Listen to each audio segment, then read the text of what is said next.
All right, 3, 2, 1, bam. You're awake. None of that works, so instead we'll talk about what the heck is up with McLaren and why is that working. Hello, JJ, and welcome to episode 456 of We Were Gamers, a podcast now only about F1 because Michael's not here. Yes, haha, we've done it. He'll be here in a bit, but... Yeah, so he'll be here soon. Constructors is literally out of everyone's reach probably already? No, it's definitely not, but it would you forget, we're not even at the halfway point of the season. That's true. The summer break is 2 races away. 1 race? 2 races. Yeah, 2. 1. Yeah, anyway, we haven't talked about close. F1 in basically since the end of last season. We didn't talk about F1. It's basically going to require, and the summer break, the teams don't work on the cars during that time either. It's like enforced. They're not allowed. Yeah, everyone gets a break. Yeah. Basically, it's going to require McLaren to screw up real bad and a bunch of teams to make big jumps. Well, the last time a team was this far out in front of everybody was obviously the Red Bull dominance of a couple years. The last couple of years before last year, basically, when they started to fall off. But the last time this happened, everyone was kind of like, are they cheating? Are they cheating? Are they cheating? I haven't heard that about McLaren, really. I don't know if that's a Zach thing or if it's more of a maybe the cars are just so similar thing. I don't know. It's definitely a you haven't been paying attention thing. People have been accusing... Well, I don't know that there's been, direct accusations of cheating, but there definitely have been people accusing McLaren of doing stuff that isn't allowed, and then the FIA checking and being like, nope, all good. Yeah, so that I think is the thing of there's been a whole lot of nothing, a whole lot of I think media speculation was the thing with Red Bull's run, which was I don't know, these sound like credible things versus now where it's the teams are complaining, but none of it's making it really super deep into the media. Yeah, there was that whole thing about flexible wings, and everyone thought, oh, that was why they were so good, and then they banned them and changed them starting from whatever race it was this season, and it had literally no effect whatsoever on McLaren. McLaren 1-2'd that race after they changed that, so it was okay. There were a bunch of people accusing McLaren of doing some kind of tire magic. Basically, they're saying that they're cheating somehow with the tires. Someone accused them of somehow running water through the interior of the drum of the tire, the brake drum, to cool the tires. No, you don't want to cool the tires. Yes, you do. In a lot of cases, right? You don't want your tires to overheat. That's just as bad as them being too cold. Yeah, but they work so much to get them to be the correct heat. In the driving sense, it doesn't make sense to then cool them off. Well, in theory, you could turn whatever this... Anyway, it doesn't exist, so people are talking they're using water somehow to cool the tires or whatever, and I'm just saying, if you're going to come up with theories were floated. Yeah. The FIA was no. Basically, people were if we did this, would it be illegal? And the FIA is yes. And it's if we did this, would it be illegal? Yes. If we did this, would trying a bunch of different ways. And then they're is McLaren doing those things? And the FIA's no. And so it's all right, what are you guys complaining about, I really feel if you're going to theorize or conspiratize about people cheating, that you got to come up with something that makes some sense. Running water through the tires doesn't make a lot of sense. Through the brakes, right? So the brakes need cooling 100%. It would serve two purposes, right? It would cool the brakes at the same time while heating the tires, because then the hot water goes back through the tires. So it was it was a clever idea, but it's not legal, so it doesn't matter. I mean, that would be a clever idea, cooling your brakes with water. Yeah. Yeah. The FIA said it's not allowed. Why would it be? The best one water that I saw, all over the track. Yeah, sure. Right. That's just a slight bump on the tire and there's just water spilling out. Right. Yeah. The coolest one I saw was that they were using phase change materials. Have you heard of these? So this is no. This is fancy material science, basically. That's a material that's solid at a certain temperature, but then melts at a higher or lower temperature, depending on how you design the material. And, it's encased in some kind of webbing or something that like holds it in there. And then you tune that transition temperature that doesn't change the temperature of the material, but it when it changes from the liquid to the solid, energy is used. And so then the heat in the tire or the brake or whatever goes down. It's like fancy material science, right? Like the when you heat boiling water, it can only heat up to a certain point, after which it just becomes steam. Yeah. So this is like the same idea. I love with the fancy, theory, complicated materials. Yeah, how much money do you think McLaren has? I mean, they spend millions of dollars on these cars. I'm sure someone could hire a genius material science engineer and create these things. Like, these materials exist. Like, people know about them, but sure, people but you generally crash think at that one they time. Generally, people think they are banned, and so they're not used. So then, people are like, are they using those? It's like, no. Yeah. I've always kind of been a evangelist for how good a driver Verstappen is. And it's interesting to see McLaren have a 1-2 lockout at the top. And guess who's number 3, right? It's Verstappen. Unless he gets crashed out by Kimi Antonelli. Yeah. That, Yeah. There's a lot of times in this sport that I'm really kind of like, how do you not punish people for stuff? I mean, he is getting a penalty, right? So he had a bunch of points on his license, and he's going to get a grid penalty next race. But the funny part was, Max always is super mad when stuff doesn't go his way. He was very kind and generous about this after he was the one who got crashed into. He's is it because Kimi is brand new to this level of the sport? And I think it has to be, right? Like, he's a young kid, and Max was a young kid, and he knows how it is.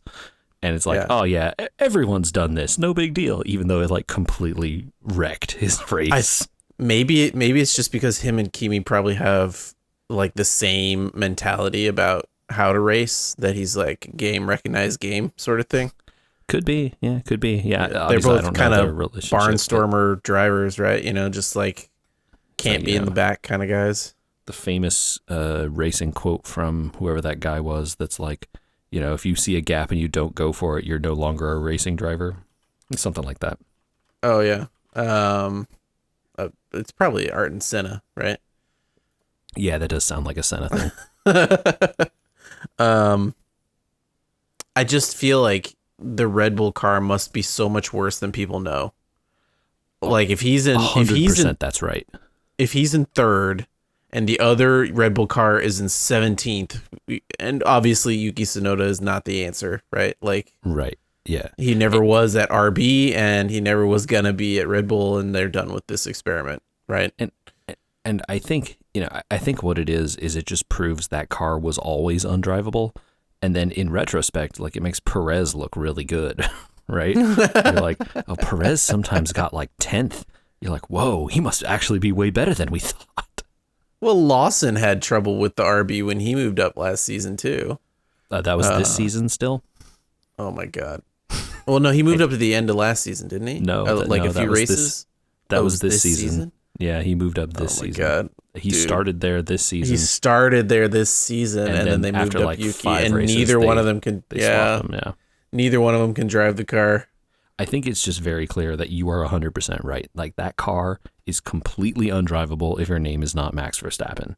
I think if you're Max Verstappen, if you put him in a better car, he would be mega first somehow. Well, if he were in a Mercedes, maybe.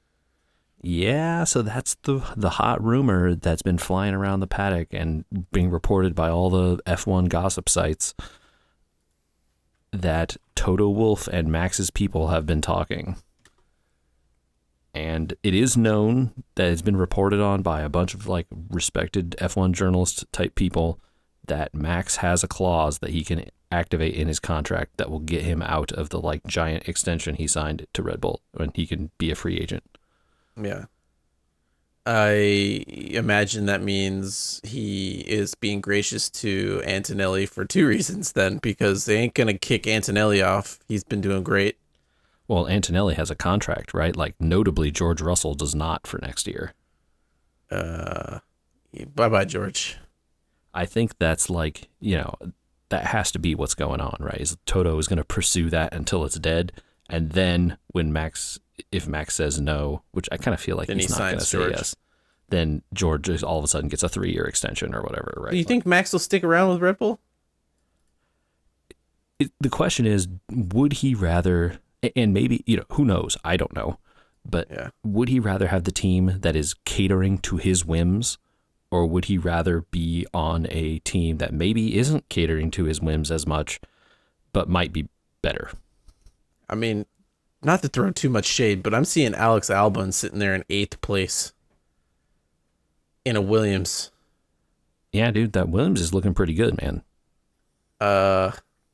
Max could have a choice of a lot of good cars, is all I'm saying. Well, the other thing is that, the rules change big time next year. That's right. The new engines, right? There's new engines. There's new aerodynamics changes. New teams. New teams. Yeah, Cadillac comes in, right? And so, Kick Sauber changes over to Audi. To Audi officially. Yep. I don't foresee that going well based on current trajectories. You don't think Nico's gonna save Audi from themselves? No, I don't think they've said Nico is going to be racing for Audi. It's just silly because they moved him to Kick Sauber to be ready for Audi. Yeah, I'm making the shrug motion here. I don't know, man. Yeah, Bortoletto's got to go. Yeah, I don't think Colapinto's going to go. They're talking about Colapinto might go this season, and they'd replace him with Bottas. It's like Alpine is like desperate for anyone who isn't horrible. Well, maybe they should have kept Ocon. Ocon's sitting in 9th. Yeah, I mean, in a Haas, right? Like in a Haas. I think the issue with Ocon. Who's the guy that came into Alpine last year? The kingmaker, quote unquote. Flavio Briatore. Flavio clearly is the problem here, right? He's definitely the one who's calling all the shots for sure. Whether he's a problem or not, I don't know. I guess, he famously is one of the people who ordered his driver to crash in that allegedly, JJ. I think he got suspended for it, so that's a past allegation. But yes. It's funny because I'm pretty sure in my time watching F1, I have seen strategic crashing. Not into other people, but crashing to cause red flags. Absolutely, pretty it's clearly in Monaco like 2 or 3 different times. I can't recall it a ton of times other places, but I know I've seen it in Monaco more than once. Yeah. Hamilton's Ferrari go is not seeming to be panning out for many first places. Yeah, certainly not. But he and Leclerc looked pretty good this last race, right? They were 3-4 after McLaren's 1-2, so, Yeah. But how long do you think Hamilton sits behind Leclerc at Ferrari happily? I don't think Hamilton has that many more years in him, to be frank. If he does one more year with Ferrari, okay. But I can't imagine they're giving him like a 3-year contract even, right? I know Alonso is older than him and still in the sport, but come on. Yeah. Well, I think this season's been pretty good, especially for people that are fans of not Red Bull. I think it's definitely still, despite the fact that Max probably will not. Well, I mean, there's still time after the summer break for him to pull into the drivers' standings. Yeah, I think it's a case. It's not over. If they can start turning it around so that Max can compete with the McLarens and start pulling off a bunch of seconds or something, Yeah. Like, he won't win the championship, but he would be a contender for second or something, Yeah. It would be a big boon for his legacy as a driver, is all I'm saying. It to be in very clearly a bad car. Yeah, totally. Yeah. But I think since we're talking about driving bad cars, we could talk about my attempt to drive a very bad deck this last week. Hi, Michael. How you doing? Hi, friends. I've just been listening rapt to the rundown of F1. Oh, I think we could go on for the entire hour about F1. I'm sure you guys could turn it into an F1 pod. I There's enough hot strategically have been goss if you wanted to. yeah, I have been All- strategically holding back. We talked about it too much last season. I think it was like every week, and like the week to week drama is great, but the seasonal, I think this year again, it's another team is sort of sitting at the top this year, so it's kind of more of a let's talk about it every once in a while. I will say, despite the team sitting at the top, there was a lot of good drama for the 1-2 race, like these last couple races, like Lando and Piastri going at it, like really getting in there and like fighting with each other. So at least if it's going to be a 1-2, it's at least, an interesting 1-2. It's unusual that these guys are allowed to race, they're just not allowed to crash. It's like, Yeah, exactly. It's a very funny quote from I watched Drive to Survive finally, which actually was not very great this past season. It was kind of I don't know, just very. Y'all kind of know all the drama ahead of time and the contract drama and all that sort of stuff, which is a problem ahead already.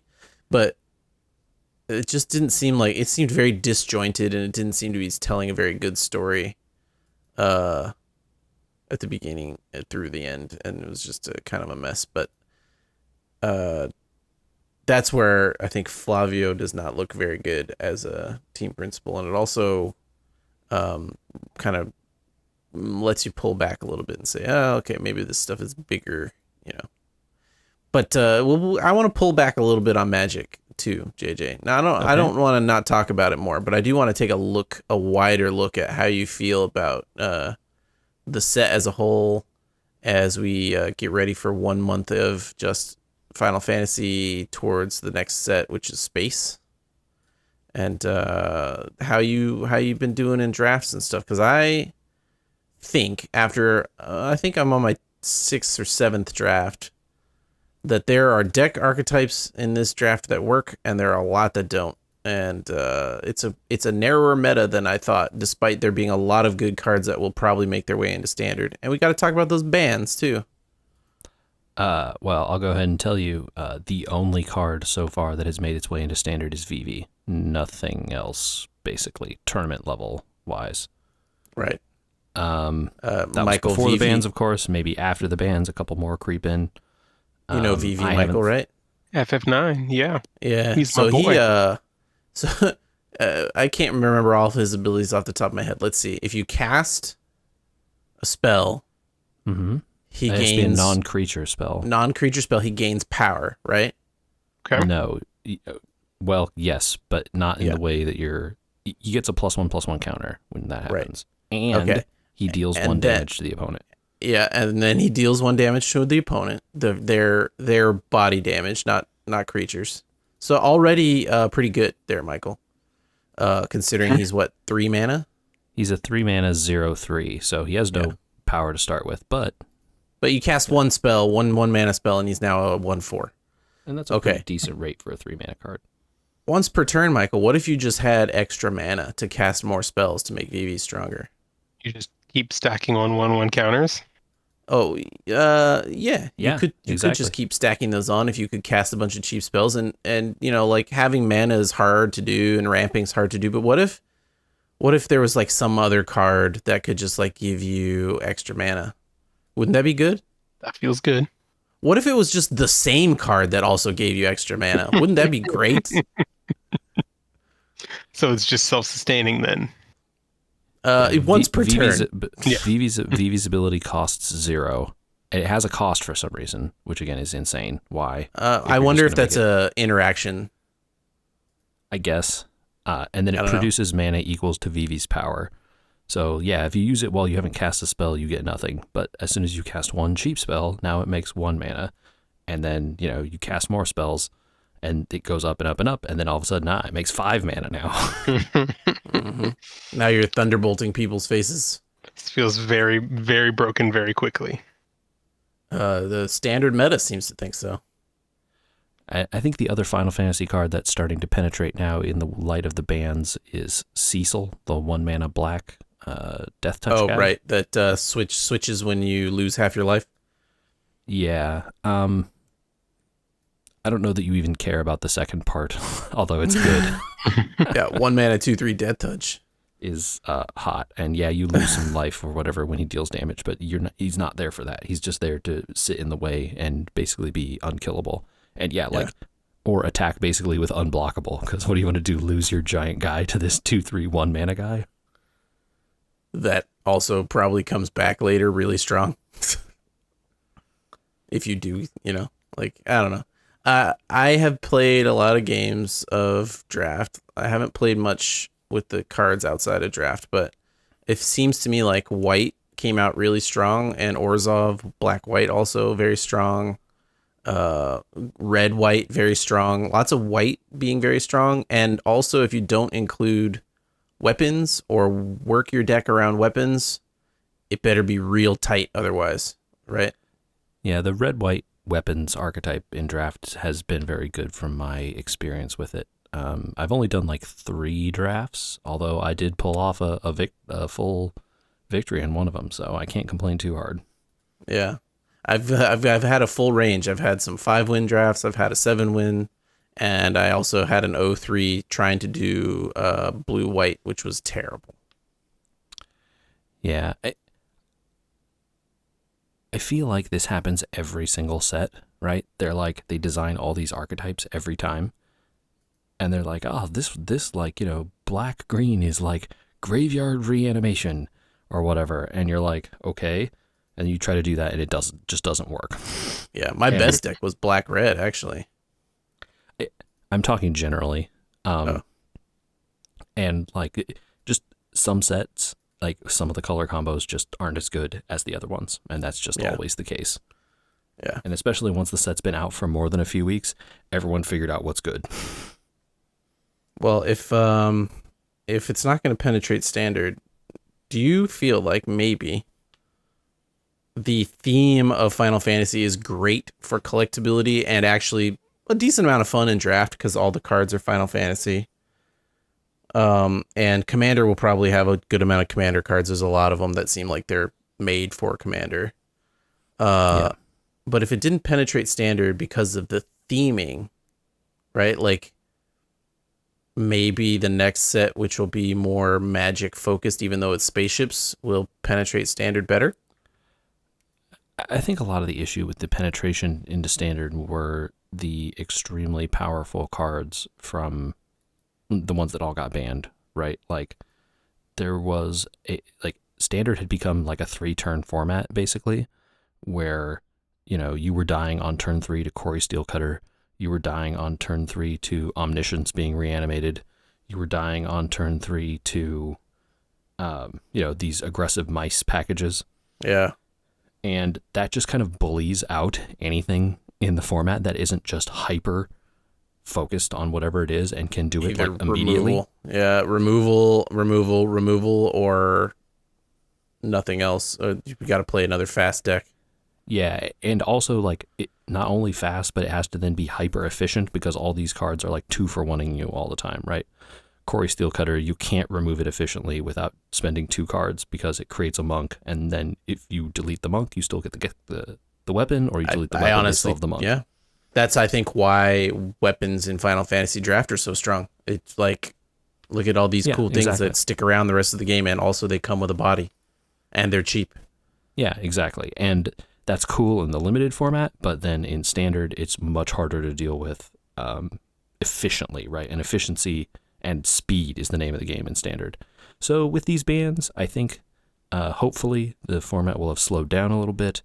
Maybe now it's a 4-turn instead of a 3-turn, but that's a huge difference. There's a ton of sweepers available at 4 mana, and hopefully that kind of stuff is going to move the needle a little bit more.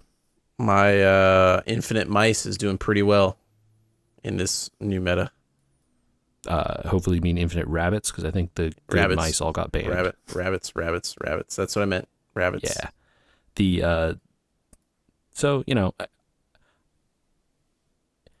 I Dude, think Elspeth Stormslayer is a really good card, man. I gotta say. Yeah, it is. Yeah, it is. It turns out it was good in standard before the Corey Steelcutter came in. So, it's probably going to be coming back. Yeah. To some degree anyway. But yeah, it's a strong card, and definitely, Final Fantasy is going to be in Standard for a long time. So I think we haven't seen kind of the final form of which cards are going to be good, given that we're going to have multiple more years ahead of these cards being around. Can you do a Planeswalker ability only as a sorcery? Unless it tells you have the ability to cast them some other way. Like using the loyalty token to do the ability on a Planeswalker is a sorcery, right? Yeah. Okay. It's not things that trigger on sorceries won't trigger on it, but yeah, it requires it to be your main phase and you to have priority. Okay, got it. All Unless right. you can cast the thing as flash, and then there's a whole thing. Yeah. Well, we started talking about a video game there, which is Final Fantasy, and I don't think Jotun is very much of a fantasy style game, but I think we still need to hear how it's going. I think it's fantastical. Okay. So we talked a little bit about it last week, but that was, my homework assignment was, I don't know what to call it, a homework assignment, my second suggestion. Yeah, Hue from Michael, which was a color-based platformer, which was very quick. And like puzzle game, really, I would say. Okay. Like platforming puzzle game. Yeah. And Jotun from you, Andy, was a Metroidvania combat boss rush kind of game. Boss rush. Oh, that's right. There wasn't much combat outside of boss fights anyway. There's a non-zero amount, but it is not a lot. And yeah, it is kind of a boss rush type game. Really interesting the way, there's a lot of exploration, finding these runes, and then once you get 2 runes in a specific area, it unlocks the boss of that area. You go fight the boss, and then you get some kind of power, right? Right, or you get the powers in the areas and use it against the boss, typically. So, yeah. But I completed all the areas. I fought the final boss. Is it a spoiler to say the final boss is Odin in a Norse-themed game? I don't feel like that's a spoiler. I feel like that's probably the easiest guess if you're going to have to guess who's the big bad. Yeah, you think you've got like one of 2 directions there, right? It's like it's either Odin or Loki. Right, yeah, depending on what kind of thing is going on. Yeah, either you're on Odin's side and it's Loki, or like you're on the human side and it's Odin, or all of them. Yeah, so I will say the boss fights are pretty tough, and especially as it keeps going, like they make them difficult. So even if you're getting all the upgrades, there's upgrades to extend your health bar in maybe every level or most levels. I didn't get all of them, but they definitely are in most of the levels. But they're kind of hidden. So you got to explore around and try and figure out how to get, off to an island that you can't figure out how to get to, kind of thing. Sure. Okay. But even with a bunch of those and most of the powers available to me, most of the bosses were pretty difficult. I definitely died. I don't think I ever beat a boss on the first try. Now, it didn't take me like 7 tries or something until we start getting to like the last boss, where it took me quite a few. But most of them were pretty difficult. And the combat, you have this like this axe swing that's kind of very deliberate, and then you have like a charged overhead swing that does a bunch of damage. Man, the axe swing does like no damage. It doesn't matter what you're doing. So you basically have to use the charged swing if you want to deal like any reasonable amount of damage to the boss's health bar. So it's a lot of just like, okay, like, trying to position yourself in such a way that you know where the attack is going to go. And then like, okay, I have like 2 seconds, 1, 2, charge attack, bonk, kind of thing. And all of them are these like, mythical creatures. So they're like 10 times taller than you. You're like a little guy down by their feet kind of thing. Yeah. But it was really fun. Like, I really enjoyed it. I got to the end. It unlocks a boss rush mode. Like, that's just like, okay, you did all the exploring stuff. You want to just like skip that and fight the bosses? Like, we'll just let you. Which is cool. But I did not want to do that again. Especially because I only barely won at the end. Like, it was a nail biter, you guys. Yeah, using, if you do it once, you're done, kind of thing, right? It's like, you're- all right, I'm out. You're using up all the heals. You're using up all the invincibility frames, so you can just like, they have one of those things that makes you like invulnerable for a little while, and you're just like, I'm just attacking during this. I don't have to, like, please die, kind of thing. Yeah, it was really good. And yeah, I talked about the art before. The art is just really pretty, like very clearly like hand drawn and hand animated. It was awesome. It was a great recommendation. Thank you, Andy. All right. Well, I'm glad it's as good as it looked from the outside, at least. I just kind of like had the fear, it was not gonna hold up to appearances. Appearances are tough. I think the shorter length is a benefit, honestly, especially for Really? people on this podcast. Oh yeah, yeah. Spend your time wisely. It's very much bite-sizable. It's like, okay, I'll do like one exploration land and then I can bounce out, or I can, take a couple runs of this boss, and if it doesn't work, well, whatever. And it doesn't lock you into anything. You can just like leave and go somewhere else and do something else. If I'm stuck on this boss, I'll come back, I'll do some exploration, whatever. Mm-hmm. So, yeah, it was great fun. Awesome. All right, so that's both of your games down. Yeah, we're gonna have to give you other assignments once we catch up. So I feel like it's similar to last time, though. Like you got ahead of us a little bit. That's okay. I was going to ask if you wanted to hear about my other assignment, because I dipped a toe in. I do. I was just about to. Yeah. So my other game from you, Andy, was Sonic Mania. And so I got notably a little bit on of sale time currently. Yes, yeah, along with everything else, because Steam Summer Sale. So yeah, I got to play a little bit, and I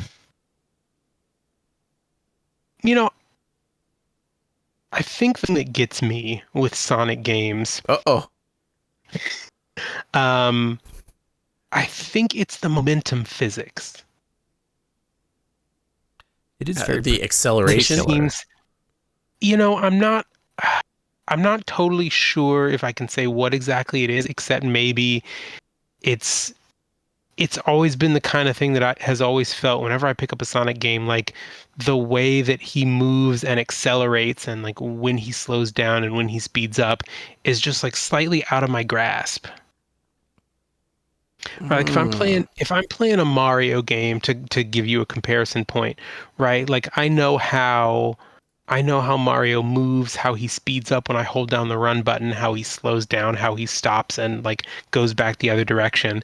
And whenever I'm playing Sonic, I feel like it's always me chasing like how he moves to get the best out of the movement. I always feel like it's a game, the line has got to go fast, but I always feel like it's a game where I'm just like constantly running into things and losing speed and getting stuck.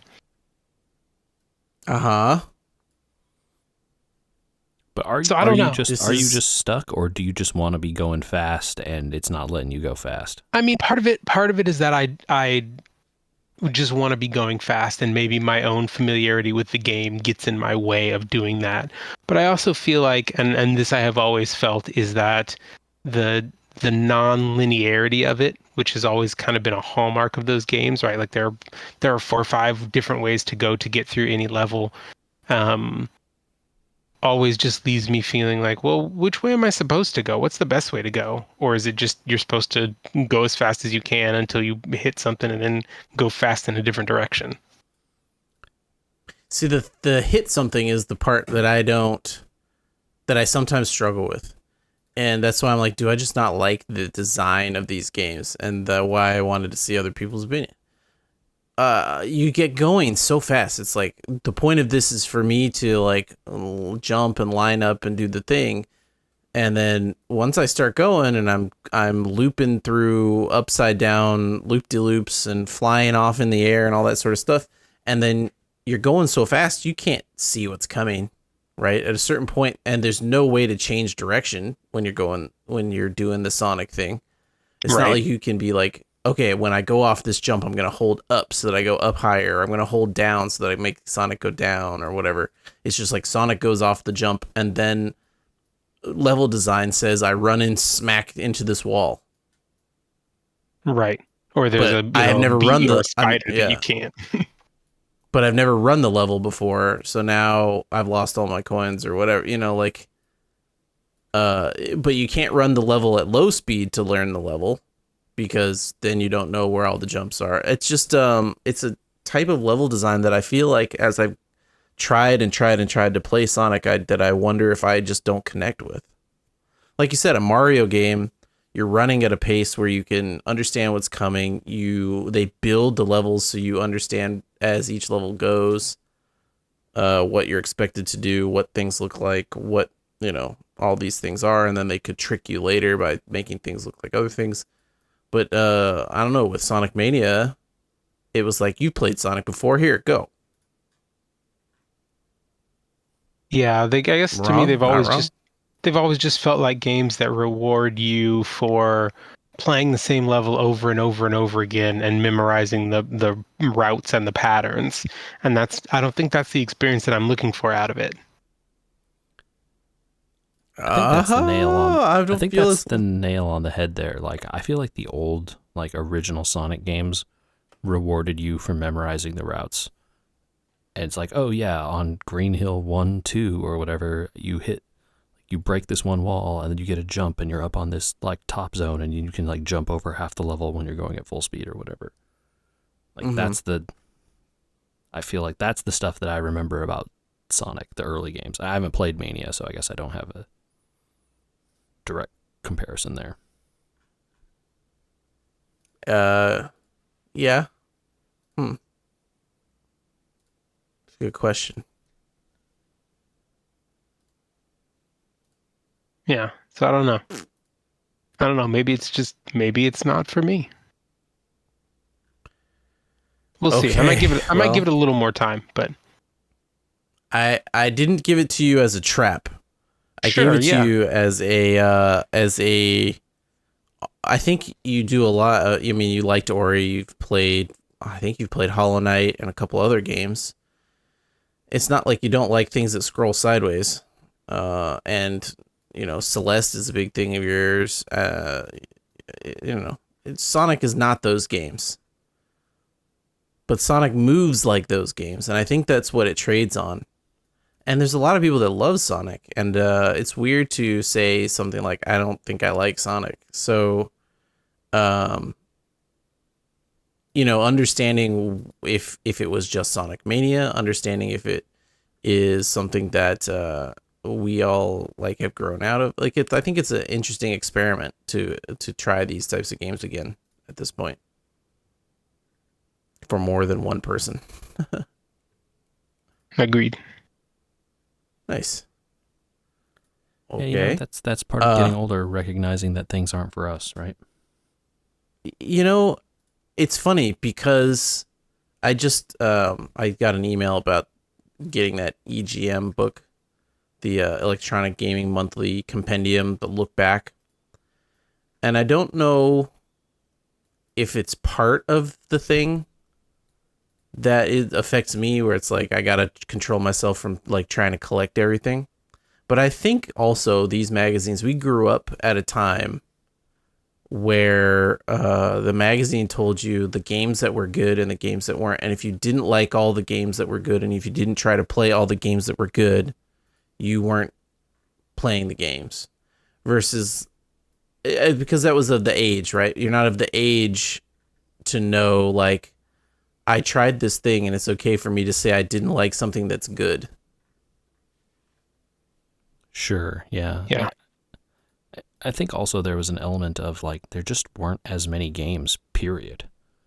Right? Now, like, you just don't have to engage with entire genres if you don't like them or don't want to, because there's 10 million other games of the genres you do like. Yeah. 100%. Yeah, I could play RPGs from this day until I die and probably not play every single one. Almost certainly. Especially because they keep coming out every year. Yeah.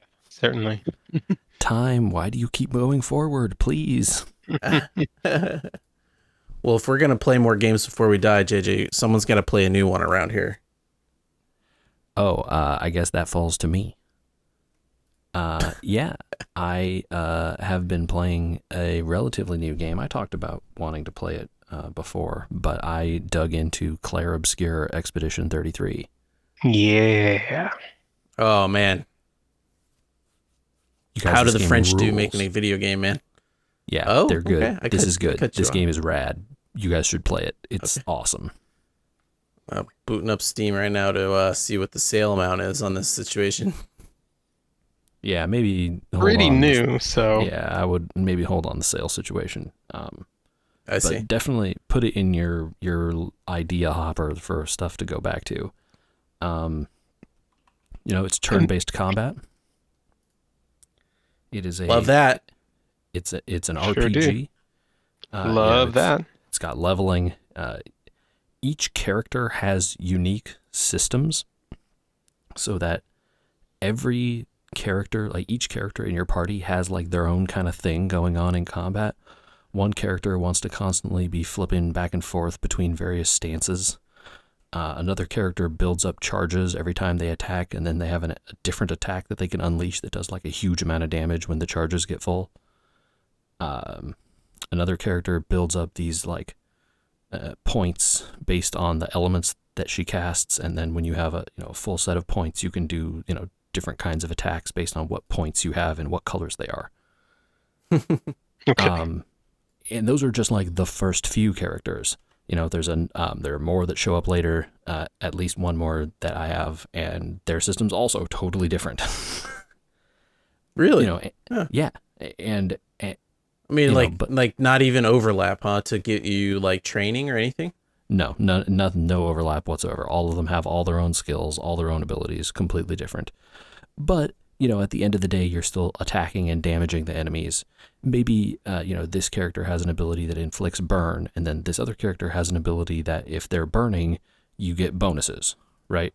Or this character will mark an enemy, and then this one deals bonus damage if they're marked, right? Mark itself deals bonus damage, so like you can kind of double dip there.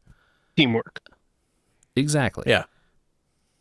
And so it really and then, some of the customization abilities, they have these things called pictos that you can equip on each character that basically are like little abilities that trigger based on stuff that's going on in the battle. Oh, when you kill an enemy, you get 3 AP, right? And your AP is you spend AP to cast your skills kind of thing. Do you get to keep that between, or is it just because it's turn-based, it sits in each combat? You got to build these things up. You equip them per character, and then if you kill an enemy, that would trigger, and that character who has it equipped would get the bonus. But after you've used it a certain number of times and won a certain number of battles with it, it becomes available to everyone. And so then you can say, oh, like I can spend my points here and equip this ability on all my characters, so that whenever I kill an enemy, everyone on my team gets this bonus, right? Or every time. And the game has the like active style combat stuff of a Mario and Luigi. So, that, and beyond that, frankly, it's like You're like parrying and dodging in real time. Absolutely. Yeah. So when the enemy, when it's your turn, set the controller down, walk away, whatever. When it's the enemy's turn, you got to be locked in, dude. There's no time to waste. Like, keep paying attention. Because you need to jump, you need to parry, you need to dodge, you need to whatever the case calls for, right? Okay. Okay. But then you can have, I talked about those skills that you can equip. You can equip skills that trigger when you parry an attack, gain a bonus AP. When you parry an attack, gain a bunch of buffs. When you dodge, get a bonus, all these kinds of things. And it just becomes this really intricate puzzle of like, okay, I want to use this character to set up this other character so that the third character can do something else. And then, when we dodge, everyone gets bonuses, or when this character dies, they give a bonus to the other people. And it's just like the combinations are endless. It really like sends your mind spinning into the amount of combinations of things that you can do in this game. Love it. That's pretty cool. I mean, are you rewarded for finding newer combos? Are things hidden from you, or they tell you up front? Kind of like, oh, these are the characters you're gonna always want together, or is it more of like everyone could synergize pretty well? You just kind of got to figure it out. So every character has a unique skill tree, right? So it's like, oh, this character has, and they all sort of branch off in various directions, and you use your points from leveling up to pick different skills. So you can say, oh, I'll spec the mage person in like the fire damage direction.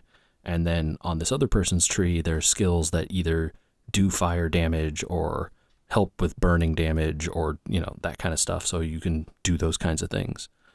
But also the game is like pretty generous with the items that allow you to respec. So if like you get to a point and you're like, oh man, I picked up this new weapon, but this weapon doesn't synergize with the build I have. It's like for lightning skills and the ones I've been doing are all for fire. Oh man, I can't use this. But you have like 15 of these respec potions sitting in your inventory. And like, it feels like every boss you beat gives you one or sometimes multiple.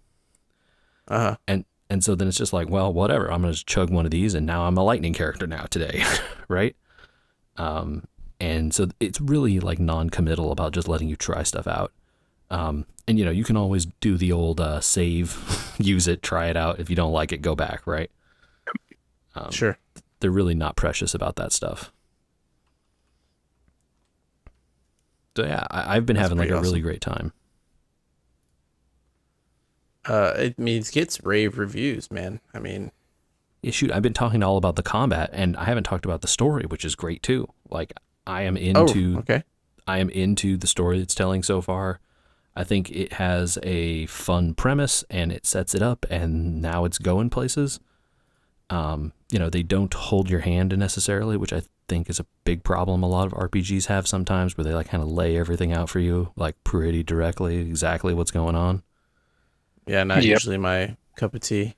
Yeah, and I don't. I mean, I want something in between. I want something in between obscure anime storyline and Western shooter.